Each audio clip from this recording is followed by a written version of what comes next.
Pessoal, a gente vai agora entrar na parte de hipertensão, ó. Diretriz Brasileira 2025 da hipertensão arterial. Então, a categoria pré-hipertensão, fica esperto a esse termo, foi ampliada e atualmente contempla os valores entre 120 por 80 e 139 por 89. Então, 120 por 80, 139 por 89, pré-hipertensão, tá? Pressão normal aqui, ó, menor que 120, menor que 80.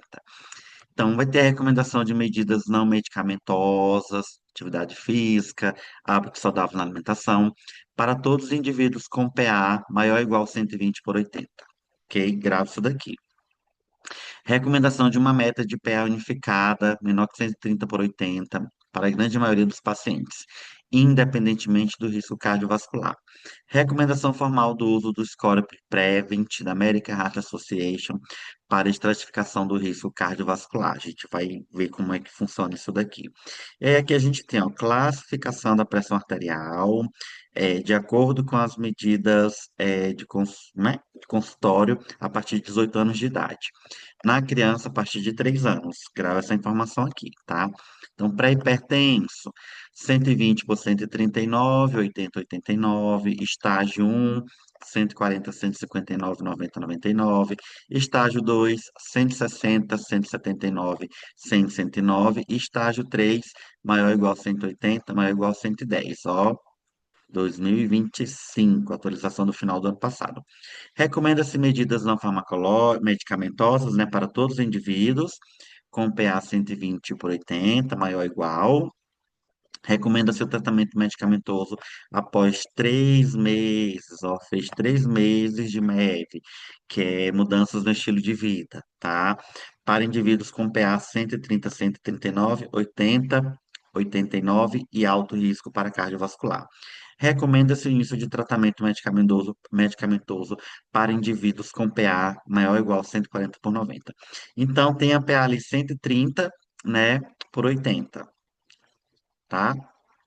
É, 130 por 80. Usou os 3 meses ali, tá? Aí vai recomendar o tratamento medicamentoso. Usou os 3 meses e não resolveu. E maior ou igual a 140 por 90 já entra com medicação. Resumindo, menor que 120 por 80 é a pressão normal, 120 por 80 é pré-hipertensão, tá? Pré-hipertenso, que é 120 a 139, 80 por 89, e aqui, a partir de 140, é estágio 1, estágio 2, estágio 3. Grava essas informações. Então aqui, ó, a gente tem aqui a população-alvo, né, o início do tratamento e as metas, ó. PA maior ou igual a 120 por 80, ou PA igual, maior ou igual a 120 de sistólica e 80 de diastólica. Medidas não medicamentosas, tá bom? Para manter essa PA aqui, ó, menor que 130 por 80 e reduzir ali o risco cardiovascular e renal. 130 por 139, 80, 89. E alto risco cardiovascular, medidas não medicamentosas por 3 meses. Não resolveu medidas medicamentosas, não medicamentosas, mas mais medicamento, mais tratamento. E a PA aqui 140 por 90, medida medicamentosa e tratamento, medidas não medicamentosas, né, que é a mudança no estilo de vida e tratamento. Tá? Isso aqui foi a FAFIPA que cobrou, ó. A hipertensão arterial é uma das doenças crônicas e preocupa o serviço de saúde. Sobre a doença, é correto afirmar, exceto, é o que ela quer e correto. É uma doença clínica multifatorial, ela é caracterizado por nível de pressão arterial menor que 140 por 90, já achamos o gabarito, porque é maior ou igual 140 por 90, sendo 120 e 139 para hipertenso, né? É, 130, 139. E todas as outras aqui estão corretas. Então, dá um pause aí na tela e faz essa leitura superficial aí dessa questão da FAFIPA. Aí a gente tem aqui o score de Prevent, ó, que ele estima, né, o risco de desenvolver uma doença cardiovascular entre 10 e 30 anos, para pacientes com 30 a 79 anos. Então aqui o Prevent vai aqui, ó, de 10 a 30 anos, e são para pacientes de 30 a 79 anos, ó, informação importante aqui para nossa prova. A calculadora do score Pode estimar o risco absoluto de doença cardiovascular total, doença cardiovascular aterosclerótica e insuficiência cardíaca. O score foi avaliado pela American Heart Association. Ele inclui marcadores metabólicos, renais adicionais, taxa de filtração glomerular, relação albumina-creatinina na urina, hemoglobina glicada, é, e são variáveis do cálculo aqui, ó, sexo, idade, colesterol total, HDL, LDL, IMC, taxa de filtração glomerular, diabetes, tabagismo, uso de medicamento antipertensivo ou medicamento hipoglicemiante, né, além da relação ali albumina-creatinina, tá? Então, ficar esperto aqui, hemoglobina glicada também. De acordo com a diretriz brasileira de hipertensão arterial de 2025, a estimativa do risco de doença cardiovascular aterosclerótica em 10 anos é realizada com base nos seguintes valores: baixo risco, menor que 5, limítrofe de 5 a 7,5, intermediário de 7,5 a 20 e alto risco maior que 20. Então, um númerozinho aí que pode vir na nossa prova, tá? Com relação à taxa de filtração glomerular, vamos revisar aqui, ó. Então, ela vai de 2, aí tem o 3A, aí tem o 3B, aí tem o 4 e tem o 5. Aqui no 5 é menor que 15, tem que gravar essa tabelinha. Aí ela vai subindo de 15 em 15, ó. Aí a gente tem aqui, ó, 15, aí a gente aqui tem 30, aí a gente aqui tem 45, aí aqui a gente tem 60, perdão, ó. Deixa eu melhorar aqui. Aqui a gente tem 60, ó.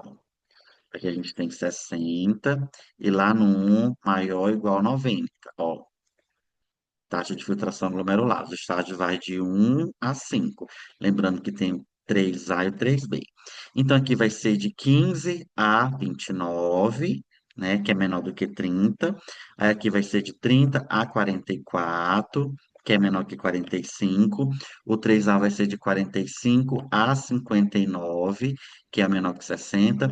E o 2 vai ser de 60 a 89, tá? Com relação ali, deixa eu apagar aqui.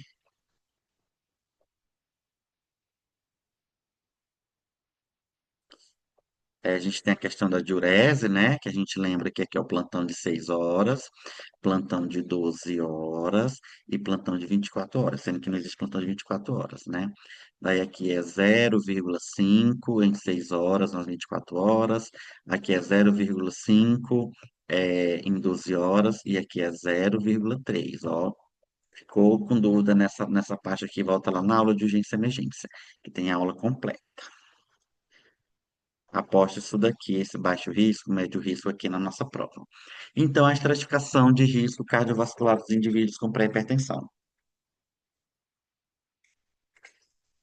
Indivíduos com pré-hipertensão e hipertensão arterial. Condição de alto risco presente. Então, doença cardiovascular manifesta, diabetes, doença renal, hipercolesterolemia familiar, lesão de órgão-alvo. Se é assim, então tem alto risco cardiovascular. Ops, deixa eu mudar aqui o pincel. Estimar o risco. Score de Prevent, maior ou igual a 20% em 10 anos. Considerar agravante de risco em casos selecionados. Então, aqui, ó, quais são aqui as condições? Ó, doença cardiovascular, diabetes mellitus, renal crônica, hipercolesterolemia familiar e lesão de órgão-alvo. Aqui para nível de conhecimento. Caderno de Atenção Básica número 37, de 2014, fala que o diagnóstico da hipertensão arterial é caracterizado pela média da PA 140 por 90, em pelo menos 3 dias diferentes, com intervalo mínimo de uma semana. Diretriz brasileira da hipertensão arterial aqui, ó. São consideradas hipertensas pessoas com pressão 140 por 90, quando utilizada medidas no consultório, o diagnóstico deverá ser sempre validado por medições repetidas, em condições ideais, 2 ou mais vezes, com intervalo de dias ou semanas, tá?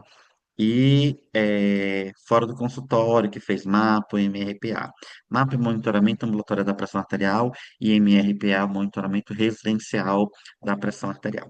E protocolo clínico de diretriz terapêutica aqui da hipertensão arterial de 2025, que eu acho que é o que a banca deve cobrar. São consideradas hipertensas pessoas com pressão 140 por 90, tá? A avaliação diagnóstica da RAIS deve ser realizada em consulta clínica, com duas ou três medidas de PA. Então, são duas ou três medidas de PA, 140 por 90. Tem que gravar isso aqui, tá? Com intervalos de 1 a 4 semanas, ou 1 a 4 semanas. O número de visitas à unidade de saúde varia de acordo com a gravidade da raça. Se tem lesão de órgão-alvo, tá? Isso aqui é outro ponto que a nossa banca FACIPA gosta de hipertensão e diabetes, então aqui esses slides eu estou fazendo meio que bem direcionado para essa prova, tá? Então, diagnóstico, PA no consultório, maior que 140 por 90, duas ocasiões. Pré-hipertensão, 120 por 139, 80, 89. Se fez MAPA e MRPA, tá? Estratificação de risco para todos com PA de 130 por 80. Então, o score de Prevent é maior ou igual a 130 por 80. Então, vai fazer ali identificar fator de risco cardiovascular, lesão de órgão-alvo, doença cardiovascular, doença renal crônica, então aplicar o score de Prevent, ok? PA desse valor ali, aplica a escala de Prevent, o score de Prevent. Tratamento medicamentoso para todos, né? Então, não fumar, ter uma dieta saudável, IMC entre 18 e 24, reduzir o sal, aumentar o potássio, fazer atividade física regular, diminuir o álcool, prática de espiritualidade, tá? E controle de estresse, ó. Espiritualidade entrando aqui nessa diretriz de 2025. E aqui é o tratamento não medicamentoso. Desculpa, gente. E aqui é o tratamento medicamentoso. Ó, estágio um com risco moderado alto e estágio 2 e 3. Inibidores da enzima conversora de angiotensina, é, bloqueadores de canal de cálcio, beta-bloqueadores, diuréticos. A gente vai falar isso aqui mais lá na frente, tá bom? Aqui é o monoterapia com indivíduos frágeis, maior que 80 anos, com PA 130 por 80. Isso aqui é importante também, tá? Meta de segmento, PA menor que 130 por 80, reduzir o risco cardiovascular, fazer monitoramento da PA residencial no ambulatório, rever a cada 4 semanas, se está alcançando a meta. Vamos lá, vamos para frente.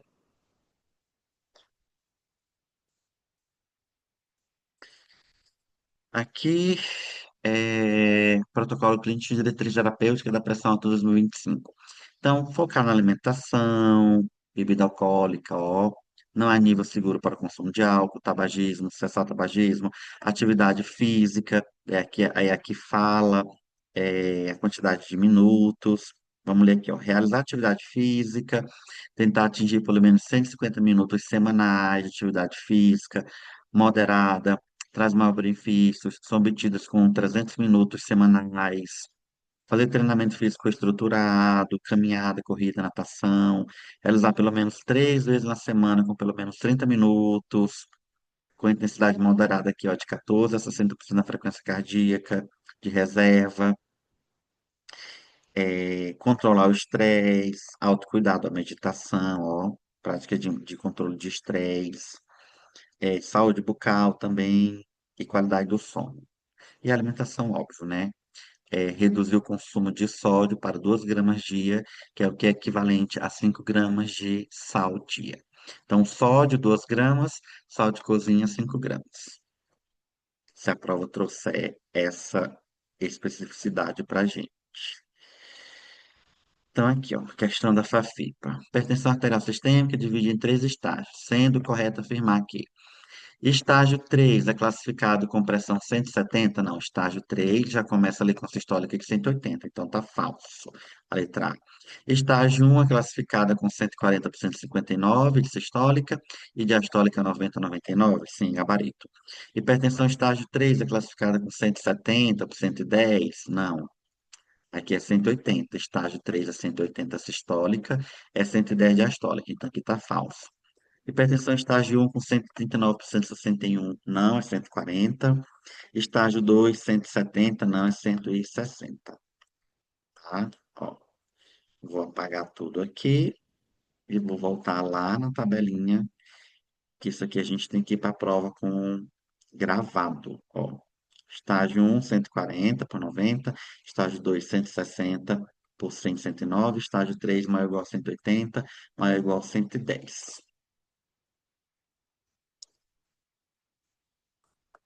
Qual foi que eu fiz? Foi essa. Tem outra questãozinha aqui. Então, a hipertensão é correto afirmar.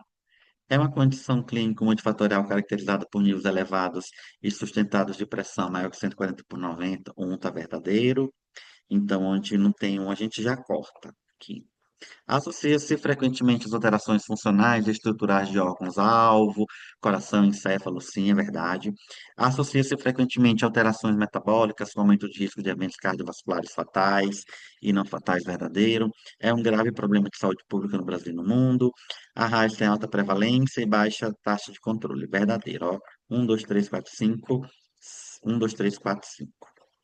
Gente, eu já fiz várias, eu já separei, né, várias provas da Fafipa.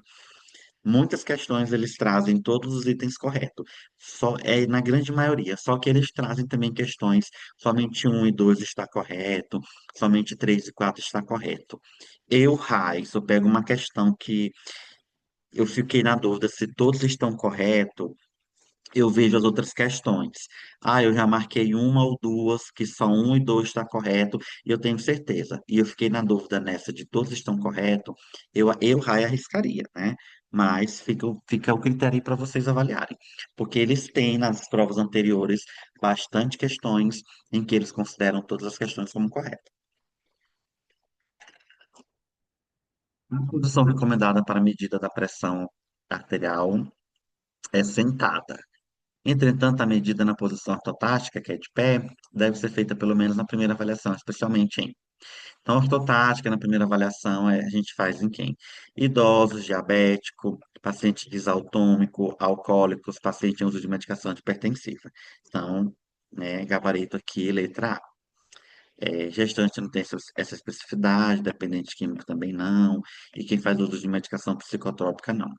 Então, aqui, hipertensão estágio 1, risco moderado a alto, e hipertensão arterial estágio 2 e 3.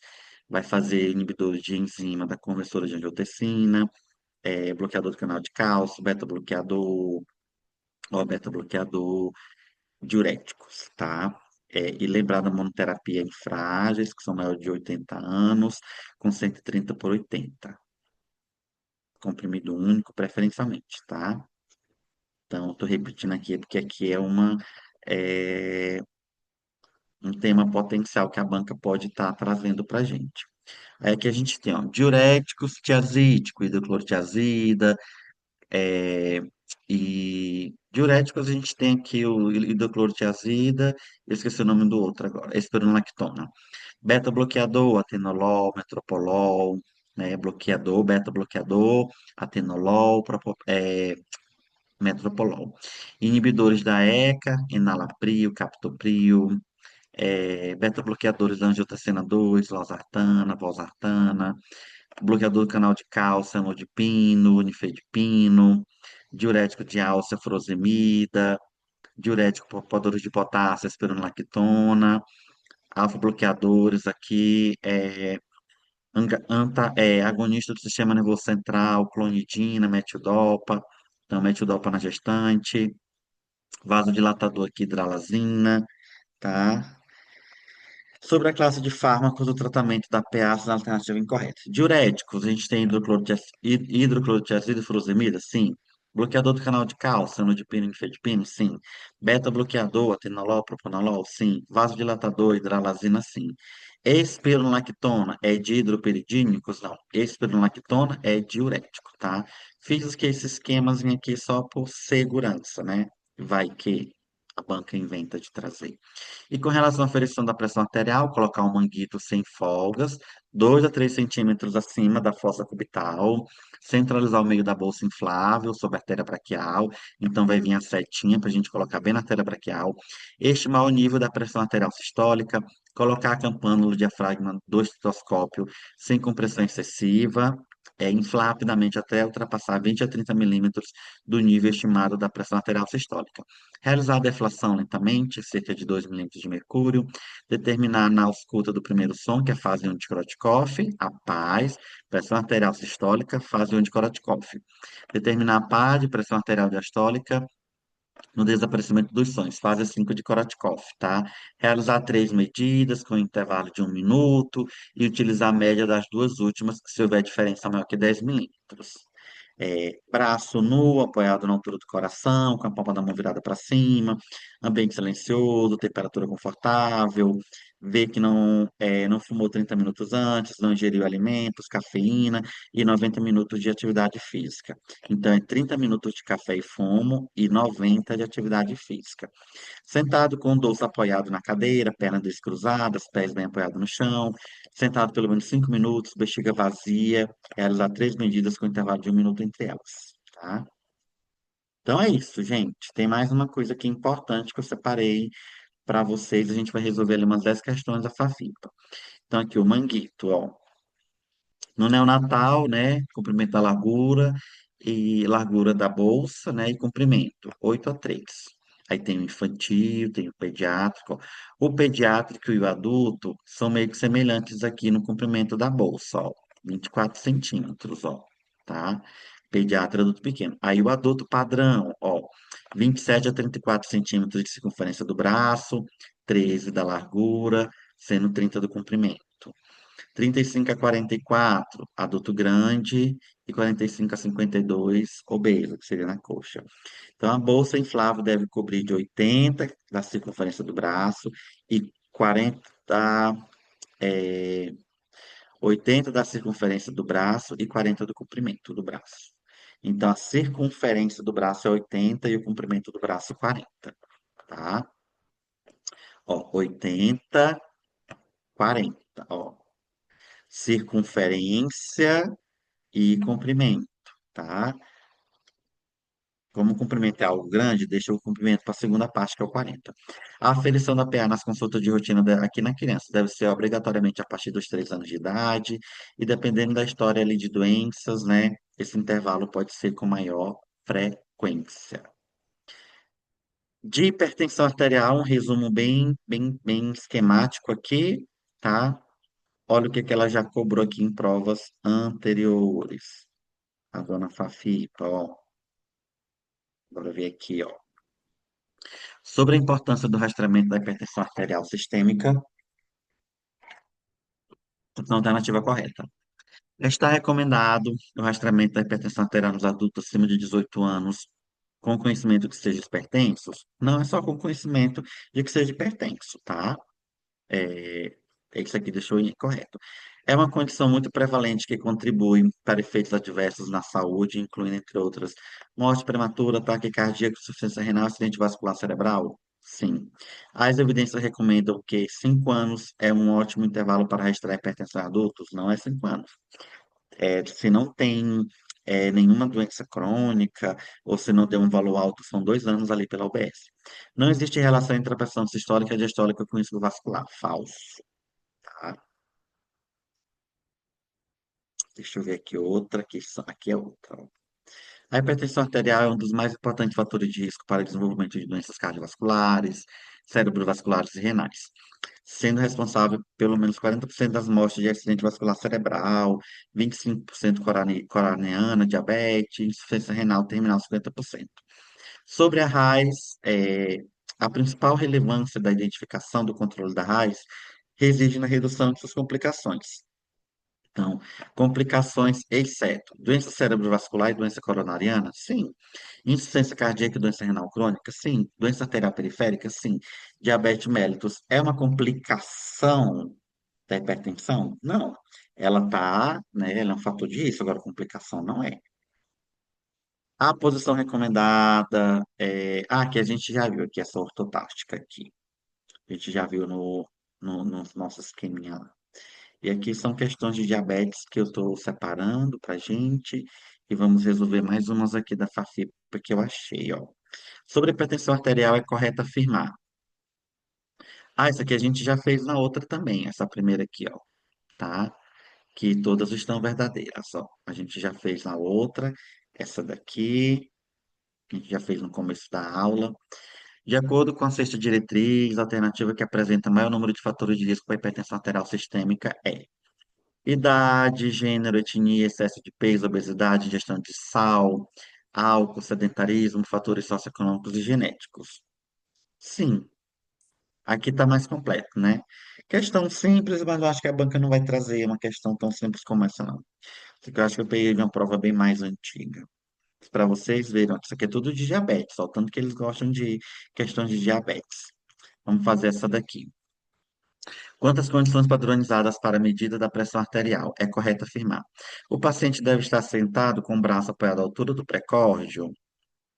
Sim, né? Voltado para cima. A pressão sistólica corresponde ao valor que começaram a ser ouvido no suído de Korotchkov. Isso. Aí vai ser fase um, né? Sistólica fase um. Então tá verdadeiro, verdadeiro. Esses dois aqui tá verdadeiro, verdadeiro. Então já achamos um gabarito aqui, ó. Registrar valores com intervalo de 2 milímetros de mercúrio, evitando arredondamento, por exemplo, 135 por 85, é uma recomendação. Evitar o uso de cigarro ou bebidas e cafeína nos últimos 30 minutos. E atividade física, 90 minutos. Tá? Deixa eu ver se eu separei mais uma. Tem mais essas duas aqui. A hipertensão arterial sistêmica é uma condição clínica multifatorial caracterizada por níveis elevados e sustentável de pressão arterial. Sobre a raiz, é correto afirmar. A raiz associa-se frequentemente a alterações funcionais e estruturais de órgãos-alvo, sim, coração, encéfalo, rim, vaso sanguíneo, e alterações metabólicas com aumento do risco de eventos cardiovasculares fatais no lançamento. Aqui, verdadeira, a gente fez essa questão também lá na frente, tá? A raiz tem baixa prevalência? Não tem baixa prevalência. E não tem alta taxa de controle. O diagnóstico da raiz requer tecnologia sofisticada? Nada a ver isso aqui. Somente o controle da pré-arterial não reduz complicações cardiovasculares e desfechos? Somente o controle? Não. Tem que fazer atividade física, alimentação. E aqui ela misturou aqui a SAI, que agora não é mais essa resolução 358, né? Mudou a resolução, mas é meio que ela gosta do processo de enfermagem, ó. A consulta de enfermagem para acompanhamento da pessoa com RAIS pode ser realizado por meio de aplicação da SAI, histórico, exame físico, sim, diagnóstico das necessidades de cuidado, sim, planejamento, incluindo a prescrição de cuidados de um plano terapêutico, sim, implementação da assistência, avaliação, sim. Lembrar que hoje a gente tem, ó, deixa eu ver se eu acho essa resolução rapidinho aqui, só para a gente fazer só para a gente finalizar, ó. Deixa eu ver se eu acho aqui, deixa eu ver se vai estar nesse. Não, não vai estar aqui. Vai estar aqui, ó. Deixa eu só aproveitar, gente. A gente já finaliza. A gente está nessa reta final de. Como é que diz, gente? Nós estamos nessa reta final da CESA, Paraná, né? Então vamos lá, vai ser aqui, ó. Esse material aqui. Sugiro estudar essa resolução, essa aula aqui uma semana da prova. Então a gente tem aqui, ó. Cadê? Vai estar bem aqui assim. Onde que eu coloquei esta aula, gente? Achei. Então tá aqui, ó. Resolução 736, ó, 2024. Fala aqui do processo de enfermagem, ó. A avaliação de enfermagem, dados subjetivos e objetivos, diagnóstico de enfermagem, identificação das condições de vulnerabilidades, planejamento, compreende o desenvolvimento de um plano assistencial, implementação, que compreende as intervenções, e evolução, que é a avaliação dos resultados. Olha como ela é maldosa, ó. A avaliação de enfermagem é a etapa do processo de enfermagem que compreende. A gente está falando da avaliação. Então, a avaliação ela se faz a avaliação, ela se faz por meio de dados subjetivos e objetivos. E a evolução se faz pela avaliação. Então, a avaliação, coleta de dados subjetivos e objetivos. Olha essa outra aqui, ó. A etapa que compreende a avaliação, ó. A etapa que compreende a avaliação dos resultados alcançados e permite a análise e revisão de todo o processo é a evolução. Muita maldosa essa questão, né? Muita maldosa essa banca, né? FGV. Mas está aqui, ó. A avaliação, dados subjetivos, ó. Dados subjetivos e objetivos, e a avaliação dos resultados alcançados, a gente consegue pela evolução. E assim a gente finaliza essa aula de hipertensão, e agora eu vou fazer a aula de diabetes. Até mais, gente.